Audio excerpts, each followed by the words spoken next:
my dear children. Welcome to another English class.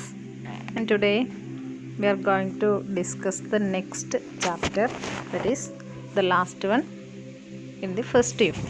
It's an anecdote by Sudha Murthy. And talking about Sudha Murthy,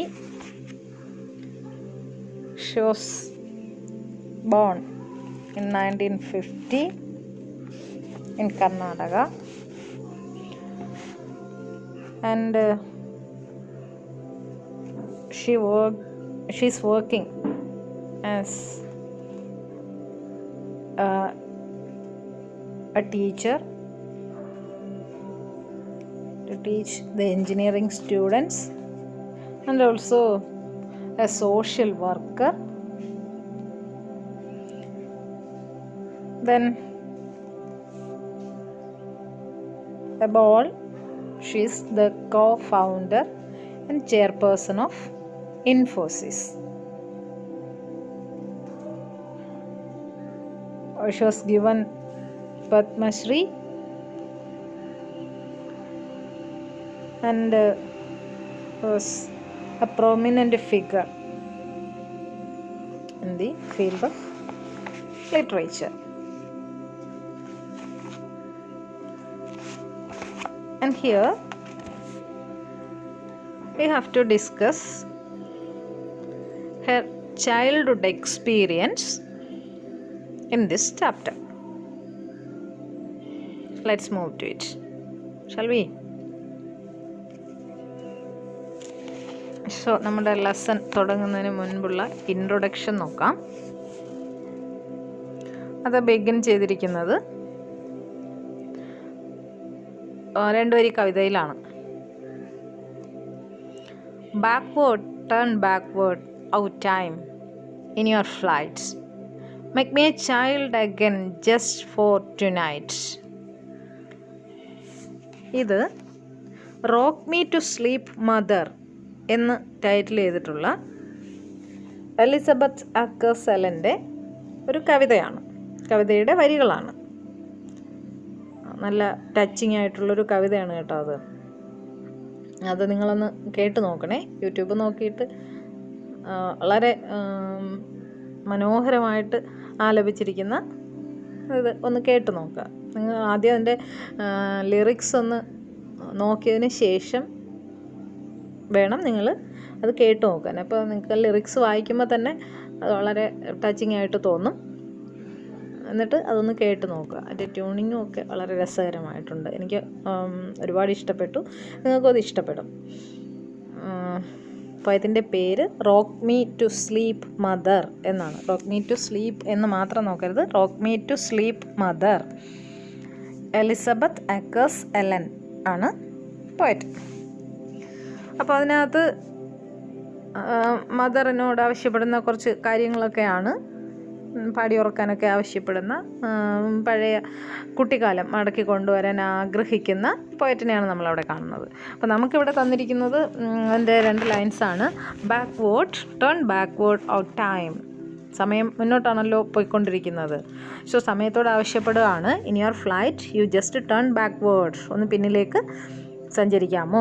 make me child again just for tonight, ഇന്നൊരു രാത്രിയിലേക്ക് മാത്രമെങ്കിലും എന്നെ പഴയ പോലെ ഒരു കുട്ടിയാക്കി മാറ്റാമോ. അപ്പോൾ കുട്ടിക്കാലം വളരെ മനോഹരമാണെന്നും ഈ കുട്ടിക്കാലത്ത് വീണ്ടും ആസ്വദിക്കാനായിട്ട് ആഗ്രഹിക്കുന്നു എന്നുമൊക്കെ സൂചിപ്പിക്കുന്ന വരികളാണ് അവിടെ തന്നിട്ടുള്ളത്.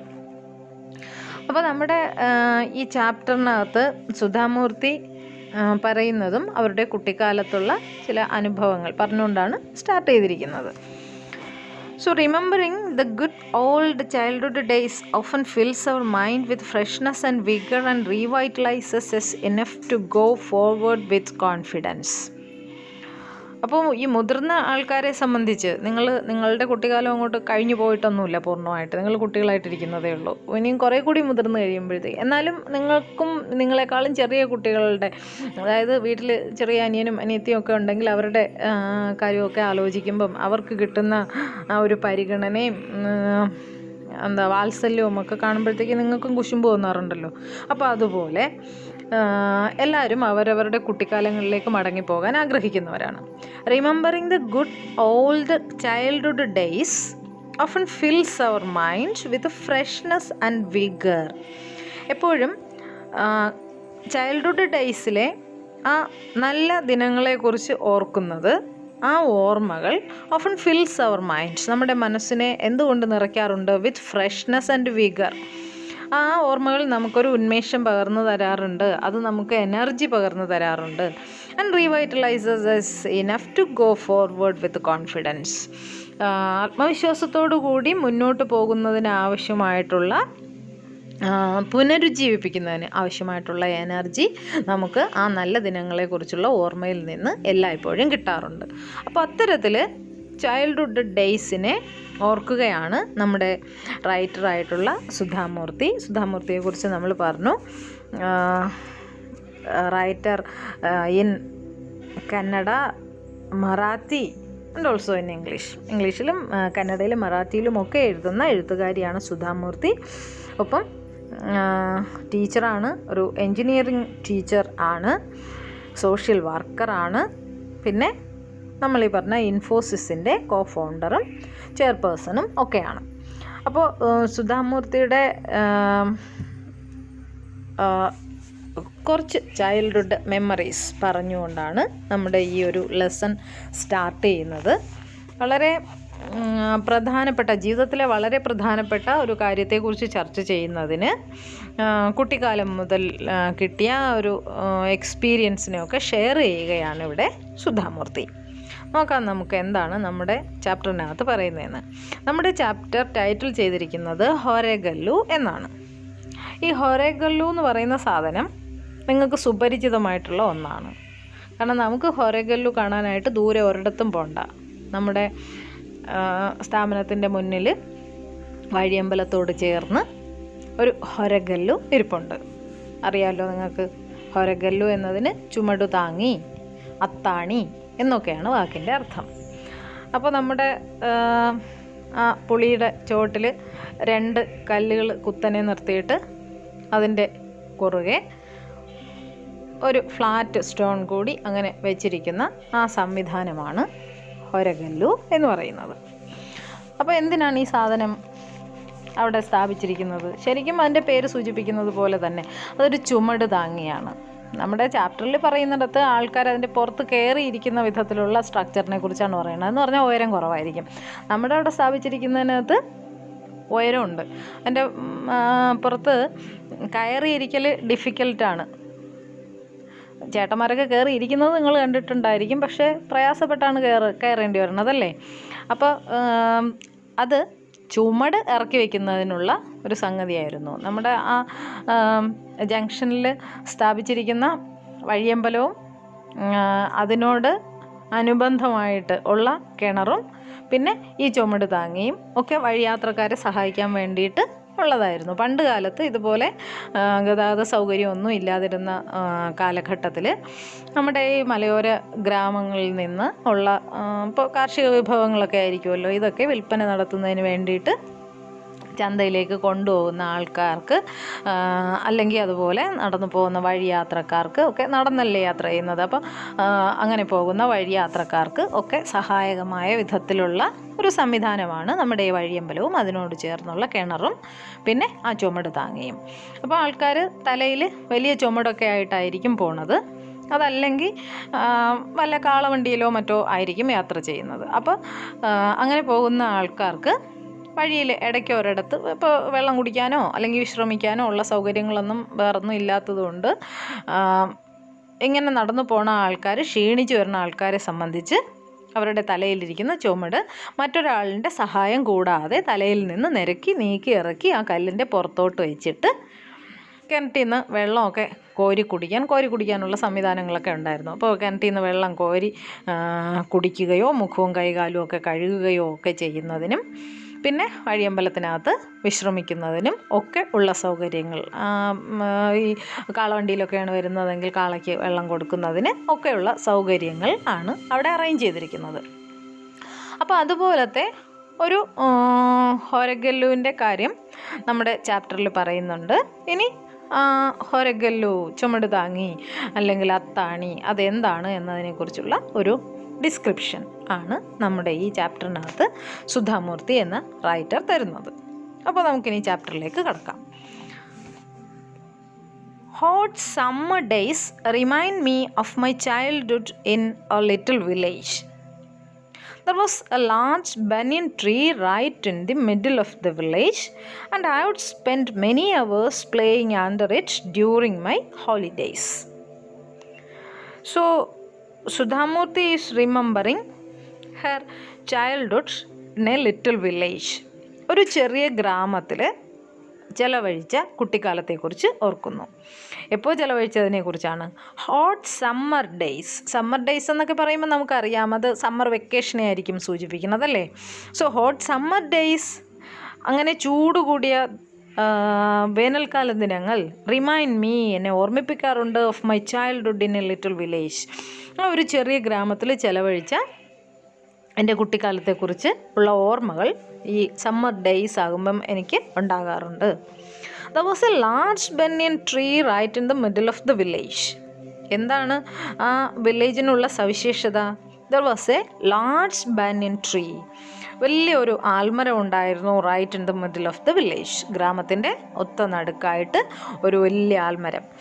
And I would spend many hours playing under it during my holidays. അപ്പോൾ കുട്ടികളായിരിക്കുന്ന ഞങ്ങളെ സംബന്ധിച്ച് ഞങ്ങൾ ഒത്തിരി സമയം ചിലവഴിച്ചിട്ടുണ്ട്. ആ ഹോളിഡേയ്സിലൊക്കെ ഈ മരത്തിൻ്റെ ചുവട്ടിൽ കളിക്കാനായിട്ട് ഒരുപാട് സമയം ചിലവഴിച്ചിട്ടുണ്ട്. The tree was like a massive umbrella with its branches providing much needed shade and succor. ആ ട്രീ ആണെങ്കിൽ വലിയ ആൽമരമാണെന്ന് പറഞ്ഞല്ലോ. ആൽമരത്തിൻ്റെ പ്രത്യേകത അറിയാമല്ലോ, അതങ്ങനെ സ്പ്രെഡ് ചെയ്തിട്ടായിരിക്കും നിൽക്കണതല്ലേ. ആ ട്രീ കണ്ടാൽ അതൊരു മാസീവ് അംബ്രല്ല പോലെയുണ്ട്, വലിയൊരു കുട നിവർത്തി പിടിച്ചതുപോലെയുണ്ട്. അപ്പോൾ ഈ സമ്മർ ഡേയ്സിൽ വേനലിൽ നിന്ന് രക്ഷപ്പെടുന്നതിനുള്ള ഒരു മാർഗം കൂടിയായിരുന്നു ഈ ട്രീ എന്ന് പറയുന്നത്. And it's branches providing much needed shade and sucker. അതിൻ്റെ ചില്ലകൾ എന്ത് നൽകിയിരുന്നു? ആവശ്യമുള്ള അത്രയും തണൽ, ഷെയ്ഡ് തന്നിരുന്നു. ആൻഡ് ഓൾസോ സപ്പോർട്ട് തന്നിരുന്നു. അപ്പോൾ ഞങ്ങൾക്ക് കുട്ടികൾക്ക് ഓടിക്കളിക്കുന്നതിന് ആവശ്യമായിട്ടുള്ള തണലും സൗകര്യങ്ങളും ഞങ്ങൾ കുട്ടികൾക്ക് മാത്രമല്ല, മരമാണ്, അപ്പോൾ അതിനെ ആശ്രയിച്ച് പക്ഷിമൃഗാദികളൊക്കെ ഉണ്ടായിരുന്നിരിക്കണം. അപ്പോൾ ഇങ്ങനെ ഒത്തിരി സപ്പോർട്ടീവായിട്ടുള്ള ഒരു ലാർജ് ബനിയൻ ട്രീ ഈ വില്ലേജിലുണ്ടായിരുന്നു. Travelers spent some time sitting under it and catching their breaths before going on their way. ഇനി ട്രാവലേഴ്സ് ആണെങ്കിലോ യാത്രക്കാരാണെങ്കിലോ സ്പെൻഡ് സം ടൈം, കുറച്ച് സമയം ചിലവഴിക്കും സിറ്റിംഗ് അണ്ടർ ഇറ്റ്, ആ മരത്തിൻ്റെ ചുവട്ടിൽ വിശ്രമിക്കാമല്ലേ. യാത്ര ചെയ്ത് ക്ഷീണിച്ച് വരുന്ന ആൾക്കാരെ സംബന്ധിച്ച്, നടന്നലച്ച് വരുന്ന ആൾക്കാരെ സംബന്ധിച്ച് അവർക്ക് കുറച്ച് വിശ്രമിക്കാം. And catching their breaths before going on their way. അങ്ങനെ കുറച്ച് നേരം അവിടെ ഇരുന്ന് ക്യാച്ചിങ് ദെയർ ബ്രീത്ത്സ്, അവർക്ക് നന്നായിട്ട് കിതപ്പാറുന്നതിന് ഉള്ള ഒരു സൗകര്യമുണ്ടായിരുന്നു. ബിഫോർ ഗോയിങ് ദെയർ വേ, അവരുടെ ആ വഴിയാത്ര തുടരുന്നതിന് മുൻപ് ക്ഷീണമൊന്ന് അകറ്റുന്നതിന് ഉള്ള സൗകര്യമാണ് മരച്ചുവട്ടിലുണ്ടായിരുന്നത്.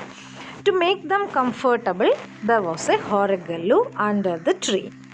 അപ്പോൾ ഈ വഴിയാത്രക്കാരെ അവർക്ക് കുറച്ച് ആശ്വാസം പകരുന്ന വിധത്തിൽ അവിടെ ഒരു ഹൊരഗല്ലുവും ഉണ്ട് ഈ മരത്തിൻ്റെ ചുവട്ടിലായിട്ട്. ഇനി എന്താ ഹൊരഗല്ലു എന്ന് പറയുന്നു? ഹൊരഗല്ലു എന്താണെന്ന് നമുക്കറിയാം. ഇപ്പോൾ ഇവിടെ ഒരു ഡിസ്ക്രിപ്ഷൻ തന്നിട്ടുണ്ട് എന്താണ് ഈ ഹൊരഗല്ലു എന്ന് പറയുന്ന സംഭവം എന്ന്. Horagallu literally means a stone that can bear weight. Horagallu എന്ന പദത്തിൻ്റെ ലിറ്ററൽ മീനിങ് എന്ന് പറയുന്നത് a stone that can bear weight എന്നാണ്. ഭാരം താങ്ങാൻ പറ്റുന്ന ഒരു കല്ല് എന്ന അർത്ഥത്തിലാണ് ഹൊരഗല്ലു എന്ന വേർഡ് ഉപയോഗിക്കുന്നത്. It was a large flat stone placed horizontally over two vertical ones, thus making a stone bench on which anyone could sit and rest a while, chat with a fellow traveler and exchange news of the road. So നമ്മുടെ ഹൊരഗല്ലു എന്ന് പറയുന്നത് was a large flat stone, ഒരു പരന്ന വലിയ കല്ലാണ്. Placed horizontally over two vertical ones, കുത്തനെ നിർത്തിയിരിക്കുന്ന രണ്ട് കല്ലുകളുടെ മുകളിൽ ഇങ്ങനെ ഫ്ലാറ്റായിട്ട് കിടത്തിയിരിക്കുന്ന ഒരു കല്ല്. Thus making a stone bench. അപ്പോൾ അതിൻ്റെ രൂപം എങ്ങനെയാണ്? ഒരു സ്റ്റോൺ ബെഞ്ച് പോലെ ഇരിക്കും അല്ലേ, 2 കാലുകളിൽ ഊന്നി നിൽക്കുന്ന ഒരു സ്റ്റോൺ ബെഞ്ച്.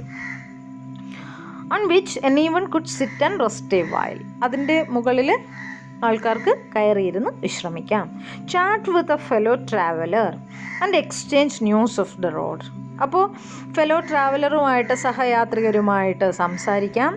പിന്നെ exchange news of the road, വഴിയിലുള്ള വിവരങ്ങളൊക്കെ കൈമാറാം. അപ്പോൾ ഇത് എന്താണ്, നമ്മുടെ പുതിയ ഗജറ്റ്സ് ഒക്കെ എത്തിച്ചേരുന്നതിന് മുൻപുള്ള ഒരു കാലഘട്ടത്തെക്കുറിച്ചാണ് പറയുന്നത്. ആൾക്കാർ പരസ്പരം വാർത്തകളും വിശേഷങ്ങളും ഒക്കെ കൈമാറിയിരുന്നത് നേരിട്ട് കണ്ട് സംസാരിച്ചിട്ടാണ്.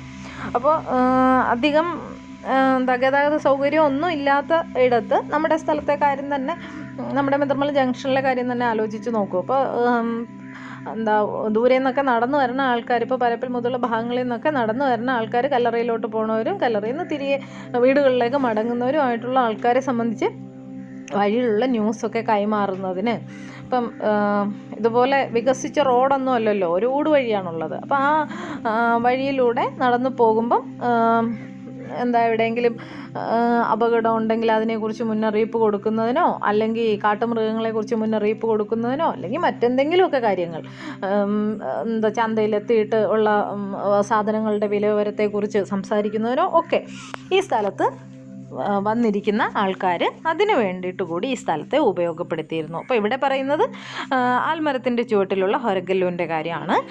ഹൊരഗല്ലുവിൽ വന്നിരിക്കുന്ന ആൾക്കാർ അവരുടെ ഫെലോ ട്രാവലേഴ്സുമായിട്ട് സംസാരിക്കുകയും ന്യൂസ് ഓഫ് ദ റോഡ്, വഴിയിലുള്ള വാർത്തകളൊക്കെ കൈമാറുകയും ചെയ്തിരുന്നു. പിന്നെ cool water would be kept in earthen pots near the bench and people would quench the thirst before starting the journeys again. പിന്നെ ഉണ്ടായിരുന്നത് കൂൾ വാട്ടറാണ്, തണുത്ത വെള്ളമാണ്. Would be kept in earthen pots, മൺകുടങ്ങളിൽ ശേഖരിച്ചു വെച്ചിരിക്കുന്ന തണുത്ത വെള്ളം. അത് would be kept near the bench, ആ ബെഞ്ചിൻ്റെ സമീപത്ത്, അതായത് ഹൊരഗല്ലുവിൻ്റെ സമീപത്തായിട്ട് ഈ മൺകുടത്തിൽ തണുത്ത വെള്ളം വെച്ചിട്ടുണ്ടാകും. And people could quench the thirst. അപ്പോൾ ആൾക്കാർക്ക് എന്ത് ചെയ്യാം? അവരുടെ ദാഹം ശമിപ്പിക്കാം. quench their thirst before starting their journeys again. വീണ്ടും അവരുടെ യാത്ര ആരംഭിക്കുന്നതിന് മുൻപ്, അതായത് അവിടെ വിശ്രമിച്ചിട്ട് യാത്ര പുനരാരംഭിക്കുന്നതിന് മുൻപ് അവർക്ക് ദാഹമൊക്കെ തീർത്ത് പോകുന്നതിന് ആവശ്യമുള്ള തണുത്ത വെള്ളം അവിടെ സംഭരിച്ചു വെച്ചിട്ടുണ്ടായിരുന്നു ഈ ആൽമരത്തിൻ്റെ ചുവട്ടിലുള്ള ഹൊരഗല്ലുവിൻ്റെ സമീപത്തായിട്ട്. നമുക്കാണെങ്കിൽ വഴിയമ്പലത്തിൻ്റെ അപ്പുറത്തായിട്ട് ഒരു കിണർ തന്നെ ഉണ്ടായിരുന്നു. And I'm sure similar simple arrangements can be found in villages all over the country. അപ്പോൾ എനിക്ക് തീർച്ചയുണ്ട് ഈ പറയുന്ന സംവിധാനം, വഴിയാത്രക്കാരെ സഹായിക്കാനായിട്ടുണ്ടായിരിക്കുന്ന ഈ ഹൊരഗല്ലു അല്ലെങ്കിൽ അതിൻ്റെ സമീപത്തുള്ള വാട്ടർ ഫെസിലിറ്റി എന്നൊക്കെ പറയുന്നത്, ഇതുപോലത്തെ സിമ്പിൾ അറേഞ്ച്മെൻറ്റ്സ് ഒക്കെ can be found in villages all over the country. എല്ലായിടത്തും കാണാൻ പറ്റും. ഗ്രാമങ്ങളിൽ എല്ലായിടത്തും ഇതുപോലത്തെ സംവിധാനങ്ങൾ ഉണ്ടായിരുന്നു എന്ന് എനിക്കറിയാം. അപ്പോൾ ഫസ്റ്റ് പാരഗ്രാഫിൽ പറയുന്ന കാര്യം ഹൊരഗല്ലൂസിനെ കുറിച്ചാണ്.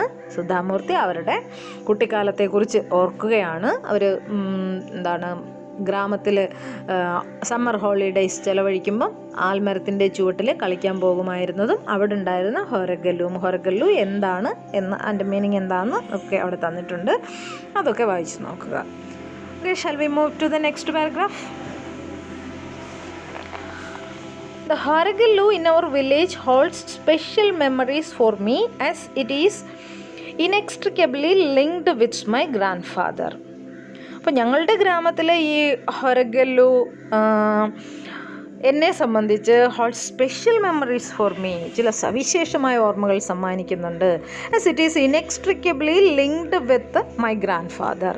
കാരണം ആ ഹൊരഗല്ലുവിനെ കുറിച്ചുള്ള ഓർമ്മകൾ ഇനെക്സ്ട്രിക്കബിളി, അൺഅവോയ്ഡബിളി, ഒഴിവാക്കാനാവാത്ത വിധത്തിൽ linked with my grandfather, എൻ്റെ ഗ്രാൻഡ് ഫാദറുമായിട്ട് കണക്റ്റഡ് ആണ് ഈ memories. He was a retired school teacher and would spend hours every day sitting under the banyan tree and talking to those resting there. എൻ്റെ grandfather ഒരു retired school ടീച്ചറാണ്. അദ്ദേഹം spend hours every day, എല്ലാ ദിവസവും മണിക്കൂറുകളോളം ചിലവഴിക്കും sitting under the banyan tree, മരത്തിൻ്റെ ചുവട്ടിൽ, and talking to those resting there. അപ്പോൾ അവിടെ വിശ്രമിക്കാനായിട്ട് എത്തുന്ന ആൾക്കാരുമായിട്ട് സംസാരിച്ചു കൊണ്ടൊക്കെ അദ്ദേഹം ഒത്തിരി സമയം ചിലവഴിക്കുമായിരുന്നു ഈ ബനിയൻ ട്രീയുടെ ചുവട്ടിൽ. When I would get tired of playing, I would sit next to him and observe the people he was speaking to and listen to their conversations. അപ്പോൾ അവിടെ കളിച്ചുകൊണ്ട് നിൽക്കുന്ന എന്നെ സംബന്ധിച്ച് when I would get tired of playing, കളിച്ച് ക്ഷീണിച്ച് കഴിയുമ്പം I would sit next to him, ഞാനും അദ്ദേഹത്തിൻ്റെ അടുത്ത് പോയിട്ട് ഇരിക്കും, and observe the people he was talking to, എന്നിട്ട് അദ്ദേഹം സംസാരിക്കുന്ന ആൾക്കാരുണ്ടല്ലോ അവരെ നിരീക്ഷിക്കും, and listen to their conversation, അവിടെ ഇരുന്ന് അവരുടെ സംഭാഷണമൊക്കെ ശ്രദ്ധിക്കും. ഈ ആൾക്കാരെയൊക്കെ നിരീക്ഷിക്കുകയും അവരുടെ സംഭാഷണം ശ്രദ്ധിക്കുകയും ചെയ്യും. Most of them were villagers taking a break from their work in the fields nearby. ആ ഇരിക്കുന്ന ആൾക്കാരിൽ മിക്കവാറും പേരും വില്ലേജേഴ്സാണ്, ഗ്രാമീണരാണ്. Taking a break from their work in the fields nearby, സമീപത്തുള്ള പാടത്ത് പണിയെടുത്തിട്ട് അതിന് ഇടയ്ക്കൊന്ന് വിശ്രമിക്കാനായിട്ട്, പാടത്ത് നല്ല വെയിലായിരിക്കുമല്ലോ, അപ്പോൾ ആ വെയിലത്തൊന്ന് ഇടയ്ക്ക് കരയിലൊന്ന് കയറി ഇരുന്ന് വിശ്രമിച്ച് വെള്ളമൊക്കെ കുടിച്ചിട്ട് പോകാൻ വേണ്ടിയിട്ട് വിശ്രമിക്കാൻ വന്നിരിക്കുന്ന ഗ്രാമീണരായിരിക്കും അവിടെ ഇരിക്കുന്നതിൽ ഭൂരിപക്ഷം ആൾക്കാരും. They had to walk long distances each day, carrying heavy burdens on their heads. ഇവരെ സംബന്ധിച്ചാണെങ്കിൽ had to walk long distances each day, ഓരോ ദിവസവും ഒരുപാട് ദൂരം സഞ്ചരിക്കേണ്ടി വരുന്നു. Carrying heavy burdens on their heads, അവരുടെ തലയിൽ വലിയ ചുമടും ഒക്കെ ആയിട്ട്. അപ്പോൾ കൃഷിപ്പണിക്കാണല്ലോ വരുന്നത്, അപ്പോൾ അവരുടെ തലയിൽ കൃഷിപ്പണിക്ക് ആവശ്യമായിട്ടുള്ള കാര്യങ്ങൾ, അതായത് വിത്തോ അല്ലെങ്കിൽ വളമോ അങ്ങനെയൊക്കെ ഉള്ള സാധനങ്ങളൊക്കെ തലയിൽ ചുമന്നുകൊണ്ടായിരിക്കും ഇവർ വരിക. Tired out by the heat, they would drink cool water, wash their faces with it and chat with the grandfather. അപ്പോൾ ഈ വെയിൽ കൊണ്ട് തളർന്ന് വരുന്ന അവർ ആ തണുത്ത വെള്ളം എടുത്ത് കുടിക്കുകയും അവരുടെ മുഖവും കൈകാലുകളും ഒക്കെ അതുകൊണ്ട് കഴുകുകയും എന്നിട്ട് ഗ്രാൻഡ് ഫാദറിൻ്റെ അടുത്തിരുന്ന് സംഭാഷണത്തിൽ ഏർപ്പെടുകയും ചെയ്യും. Their conversation would be about their daily lives and worries. എന്ത് കാര്യങ്ങളാണ് അവരിങ്ങനെ സംസാരിക്കുന്നത്? മറ്റൊന്നുമില്ല. It would be about their daily lives and worries, അവരുടെ ദൈനംദിന ജീവിതത്തെക്കുറിച്ച്, അവരുടെ ജീവിതത്തിലെ ദുരിതങ്ങളെക്കുറിച്ച്, ബുദ്ധിമുട്ടുകളെയും പ്രയാസങ്ങളെയും കുറിച്ച് ഒക്കെയാണ് അവർ സംസാരിക്കുക. Master ji, this summer has been so hot, I have never seen such dry weather. അപ്പോൾ അതിൻ്റെ ഉദാഹരണമാണ് പറയുന്നത്. ഇങ്ങനെയൊക്കെ ആയിരിക്കും അവർ പറയുക. Master ji, this summer has been so hot, എന്തൊരു ചൂടാണ്. I have never seen such dry weather, ഇങ്ങനത്തെ ചൂട്, ഇത്രയും അധികം ചൂട് ഞാൻ ഇതുവരെ കണ്ടിട്ടില്ല. അതായത് ഇത്രയും കാലം ഉണ്ടായാലും വെച്ച് ഏറ്റവും ചൂട് കൂടിയ ഒരു വേനൽക്കാലമാണ് ഇപ്പോൾ ഉള്ളത് എന്നൊക്കെ അവർ പറയും. Or master ji, it's getting difficult for me to carry these large loads on my head. അല്ലെങ്കിൽ പറയുക സ്വന്തം പ്രയാസത്തെക്കുറിച്ചായിരിക്കും. It's getting difficult for me, എനിക്കിത് പ്രയാസമായിരിക്കുന്നു, എനിക്ക് വയ്യാണ്ടായിരിക്കുന്നു. To carry these large loads on my head, തലയിൽ ഈ വലിയ ചുമടൊക്കെ എടുത്തുകൊണ്ട് വരാൻ വയ്യാതായിരിക്കുന്നു. Thank God for this horagallu, അതുകൊണ്ട് തന്നെ thank God for this horagallu, ഈ ഹൊരഗല്ലു ഇവിടെ ഉള്ളതിൽ ദൈവത്തിന് നന്ദി പറയണം. കാരണം വലിയ ചുമടൊക്കെ എടുത്ത് ഇവിടെ എത്തി ക്ഷീണിച്ച് ഇവിടെ എത്തുമ്പം അന്ന് വിശ്രമിക്കാൻ ഒരിടം ഉണ്ടല്ലോ, ഇതിവിടെ ഉള്ളതിന് ദൈവത്തിന് നന്ദി പറയുന്നു. I wish my son would help but he only wants to go to the city. പിന്നെ പറയുന്നു I wish my son would help, എൻ്റെ മോൻ എന്നെ ഒന്ന് സഹായിച്ചിരുന്നെങ്കിൽ. പക്ഷേ he only wants to go to the city, അവന് താല്പര്യമുണ്ടോ ഗ്രാമത്തിലേക്ക് വരാനോ കൃഷി കാര്യങ്ങളിൽ ഏർപ്പെടാനോ ഒന്നുമല്ല, അവന് സിറ്റിയിലോട്ട് പോകാനാണ് ഇഷ്ടം. അവനും കൂടി സഹായിച്ചിരുന്നെങ്കിൽ എനിക്ക് ഇത്രയും വലിയ പ്രയാസമൊന്നും ഇല്ലായിരുന്നു എന്നൊക്കെ പറഞ്ഞ് സ്വന്തം ജീവിതത്തിലെ ബുദ്ധിമുട്ടുകൾ, പ്രയാസങ്ങൾ ഒക്കെയാണ് ഇവർ ചർച്ച ചെയ്യുക. They spoke about the difficulties they lived with. അവർ ജീവിക്കുമ്പോൾ അവരുടെ ജീവിതത്തിൽ ഉണ്ടാകുന്ന പ്രയാസങ്ങളെക്കുറിച്ച്, ദുരിതങ്ങളെക്കുറിച്ചാണ് അവർ സംസാരിക്കുന്നത്. My grandfather could only listen to them but just talking to him seemed to refresh them for the journey. അപ്പോൾ ഗ്രാൻഡ് ഫാദർ എന്താ ചെയ്യുക? അദ്ദേഹം ഇതിന് സൊല്യൂഷൻ വല്ലതും പറയണുണ്ടോ? ഒന്നുമില്ല. My grandfather could only listen to them, അദ്ദേഹം അവരെ ശ്രദ്ധിക്കുക മാത്രമേ ചെയ്യണുള്ളൂ.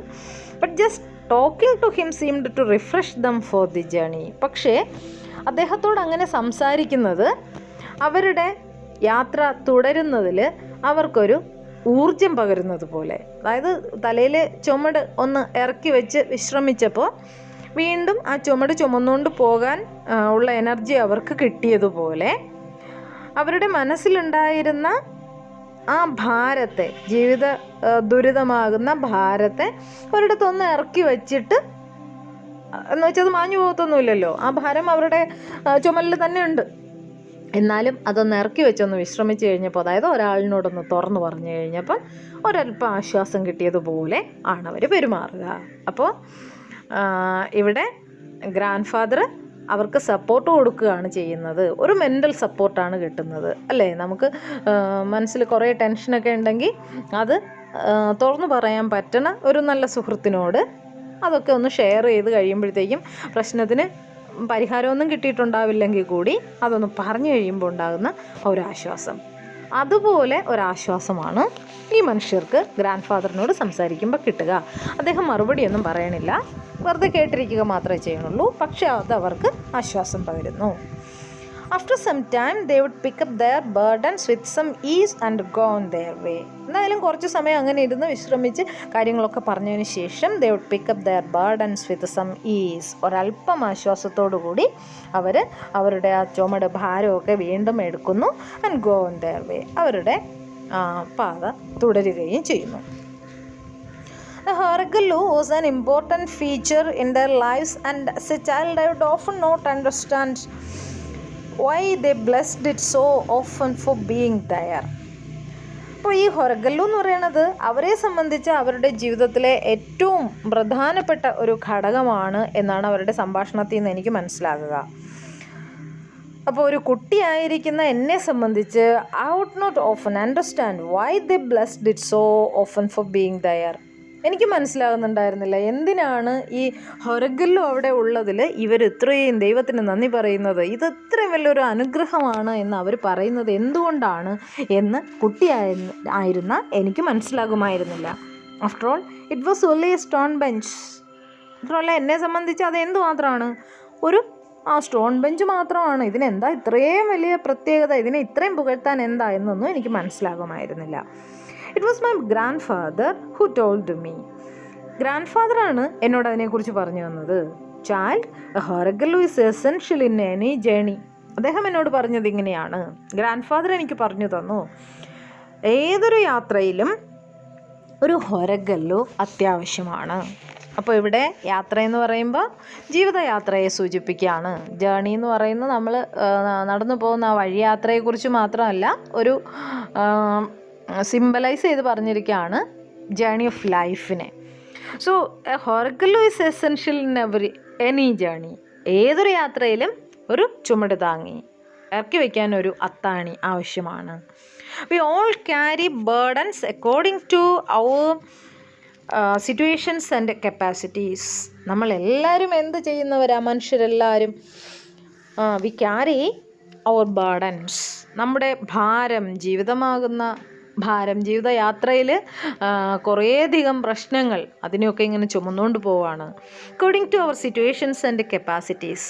നമ്മുടെ സാഹചര്യങ്ങൾക്കനുസരിച്ച് ചിലരുടെ ജീവിതത്തിൽ ഒത്തിരിയും ഭാരം ചുമക്കുന്നവരെ, നിങ്ങൾ ഭാരം ചുമക്കുന്നവരൊന്നും അല്ല, അതുകൊണ്ട് നിങ്ങൾക്ക് അതിനെക്കുറിച്ച് പറഞ്ഞാൽ മനസ്സിലാവില്ല. മുതിർന്നു കഴിയുമ്പോഴത്തേക്കും ജീവിതത്തിൽ എന്തൊക്കെ പ്രശ്നങ്ങളാണ് ഫേസ് ചെയ്യേണ്ടി വരിക, അല്ലെങ്കിൽ എന്തൊക്കെ ഭാരമാണ് ചുമക്കേണ്ടി വരിക എന്നൊക്കെ മുതിർന്നു കഴിഞ്ഞിട്ട് മനസ്സിലാകും. ഇപ്പം നിങ്ങൾക്ക് വലിയ ബേർഡനൊന്നുമില്ല, ആകപ്പാടെ ഒരു കാര്യമേ ഉള്ളൂ, പഠിക്കുക എന്ന് പറയുന്നതല്ലേ. അതൊരു ബേർഡനായിട്ട് കണക്കാക്കുകയാണെങ്കിൽ ഭാരമെന്ന് പറയാം. അല്ലാതെ നിങ്ങളെ സംബന്ധിച്ച് വേറെ ജീവിതത്തിലെ ബുദ്ധിമുട്ടുകളൊന്നും നിങ്ങൾ അറിയണില്ല, അതുകൊണ്ട് തന്നെ അതിനെക്കുറിച്ച് നിങ്ങൾക്ക് കൂടുതലായിട്ട് അറിയില്ല. അപ്പം മുതിർന്ന ആൾക്കാരെ സംബന്ധിച്ച് അവർ ഒത്തിരി ഭാരം ചുമക്കുന്നുണ്ട്, ജീവിത പ്രശ്നങ്ങൾ ഒരുപാട് നേരിടുന്നുണ്ട്. ഓരോരുത്തരും അവരവരുടെ സാഹചര്യങ്ങൾക്കും അവരവരുടെ ശേഷിക്കും അനുസരിച്ചുള്ള ഭാരം ചുമന്നുകൊണ്ട് പോവുകയാണ്. But every once in a while we need to stop, put down that burden and rest. അപ്പോൾ നമ്മളെ സംബന്ധിച്ച് ഇടയ്ക്കെങ്കിലുമൊക്കെ എന്ത് ചെയ്യണം, ആ ഭാരം ഒന്ന് ഇറക്കി വെച്ച് ഒരിടത്ത് യാത്ര ചെയ്തുകൊണ്ടിരിക്കുന്നതിൻ്റെ ഇടയിൽ ഇടയ്ക്കൊന്ന് വിശ്രമിക്കണം. ഈ ഭാരം ഒന്ന് ഇറക്കി വെച്ചൊന്ന് റെസ്റ്റ് എടുക്കണം. അപ്പോൾ തലയിൽ വലിയ ചുമടുമായിട്ട് കുറേ മണിക്കൂറുകൾ നടന്നു കഴിയുമ്പോഴത്തേക്കും അതൊന്ന് ഇറക്കി വെച്ച് കുറച്ചൊന്ന് വിശ്രമിച്ച് വെള്ളം കുടിച്ച് മുഖം കൈകാലൊക്കെ ഒന്ന് കഴുകി റിഫ്രഷ്ഡായിട്ട് വീണ്ടും ഭാരം എടുത്തുകൊണ്ട് നടക്കുമ്പം ഒരല്പം ആശ്വാസം കിട്ടും. അങ്ങനെ ഒരു ആശ്വാസം എല്ലാവർക്കും ആവശ്യമാണ്. Only then can we be refreshed enough to pick up the load once more. അങ്ങനെ ഇറക്കി വെച്ച് ആശ്വസിച്ചാൽ മാത്രമേ ആ ഭാരത്തെ വീണ്ടും ചുമന്നുകൊണ്ട് പോകാനുള്ള energy നമുക്കുണ്ടാവുള്ളൂ. The Horaghallu gives everyone that opportunity to do so. അപ്പോൾ ഈ ഹൊരഗല്ലൂസ് അത്തരത്തിലുള്ള അവസരങ്ങളാണ് നമുക്ക് തരുന്നത്.